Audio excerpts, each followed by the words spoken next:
Kingston, Jamaica, a firearm was seized by the Kingston Eastern Police along Burgher Avenue in Rollington Town on Wednesday, April 27.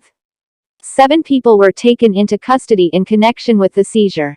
Reports are that about 11:30 a.m., a team carried out an operation at the mentioned location.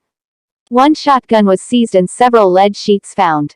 The police said that intelligence received indicates that the firearm was hidden at the location by wanted man, Odai Joseph, otherwise called Dae Dae, a high-ranking member of the top Burgher Gully Gang. Investigations continue.